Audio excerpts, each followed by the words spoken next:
ना कसे आहात तुम्ही? मजेतच असता की नाही? काल बघा एक व्हिडिओ येतो सारखा. त्या व्हिडिओमध्ये एक हॉस्पिटल आहे, सह्याद्री हॉस्पिटल हडपसरमधलं. त्याची भयंकर तोडफोड केली लोकांनी. कारण का त्या हॉस्पिटलमध्ये एका वयोवृद्ध रुग्णाचा मृत्यू झाला आणि त्यांचा मुलगा संतप्त झाला. तो शिवसेनेचा पदाधिकारी आहे आणि त्याच्या वडिलांना योग्य ट्रीटमेंट मिळाली नाही. तर माझा पण योगायोग आला होता सह्याद्री हॉस्पिटलला ह्या वर्षामध्येच मीही गेले होते सह्याद्री हॉस्पिटलला. आमच्या घरातले नातेवाईक त्यांना एक दिवसासाठी नोबेल हॉस्पिटलला जागा न मिळाल्यामुळं आम्हाला तिथे सह्याद्रीमध्ये शिफ्ट करावं लागलं आमच्या पेशंटला. आणि त्यामुळं माझा योगायोग आला होता ICUमध्ये जाण्याचा, येण्याचा आणि तिथे राहण्याचा. आणि तिथलं एकंदर वातावरण पाहून असंच वाटतं की रुग्णाकडे लक्ष दिलं जात नाही. जसं दिलं जातं दुसऱ्या मोठ्या मोठ्या हॉस्पिटलमध्ये, तसं सह्याद्रीमध्ये दिलं जात नाही. हे तेवढंच खरं आहे. बरं, ICUमध्ये बसलेली असताना माझी एका बाई संगती ओळख झाली.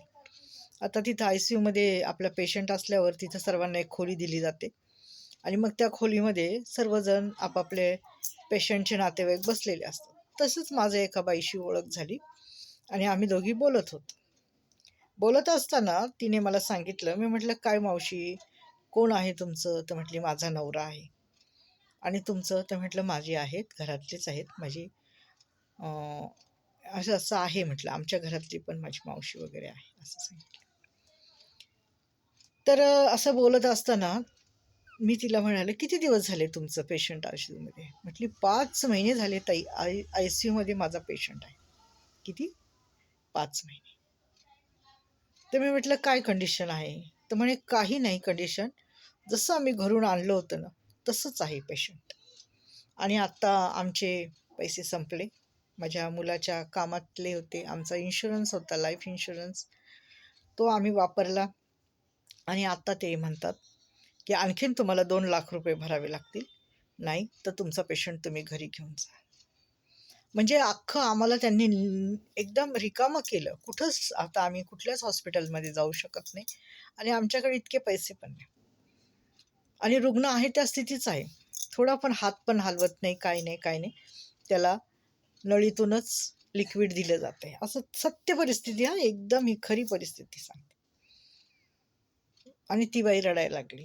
ती म्हणाली आता काही होईल ते घरी घेऊन जाऊ आम्ही, आता हॉस्पिटलमध्ये आम्ही ॲडमिट करणार नाही. त्याच्यानंतर आम्हाला शिफ्ट केलं दुसऱ्या हॉस्पिटलमध्ये. आम्ही आलो.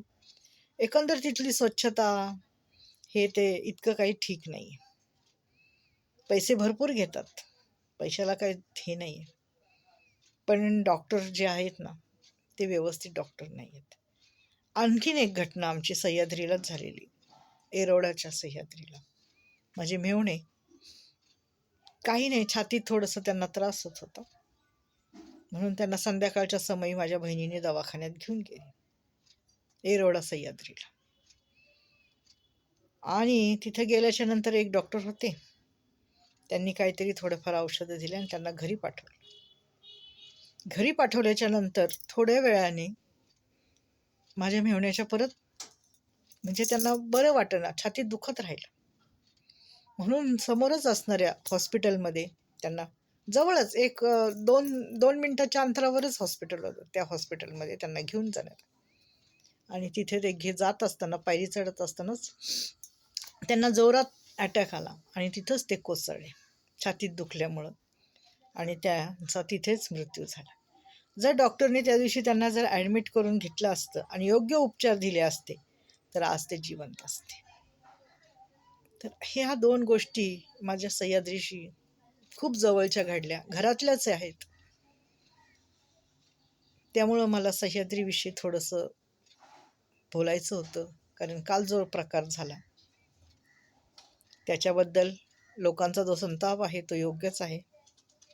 जर तुमच्या ठिकाणी पेशंट ठीक होत नाही जर त्याची तुम्हाला नीट केअर करता येत नाही तर तुम्ही पेशंटला शिफ्ट करा दुसऱ्या हॉस्पिटलला. सांगा की नाही बाबा इथं होत नाही.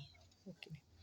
जोपर्यंत पेशंटचं इन्शुरन्स आहे, त्यांचं काही हे आहे, CGS आहे, तर ते ठेवतात पेशंटला.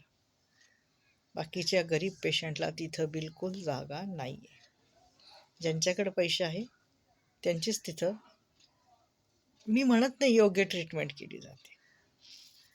आता जे काही असेल ते असेल, परंतु माझे मेहुणे सह्याद्रीला जर ॲडमिट केलं असतं त्यावेळेला डॉक्टरांनी नीट ट्रीटमेंट केली असती की कुठं दुखतंय, छातीत का दुखतंय, कशासाठी दुखतंय, तर आज ते जिवंत असते. एवढं मात्र खरं आहे. त्यामुळे डॉक्टर व्यवस्थित नसल्यामुळे पेशंटला मृत्यू येतो आणि हलगर्जीपणा हा होतो.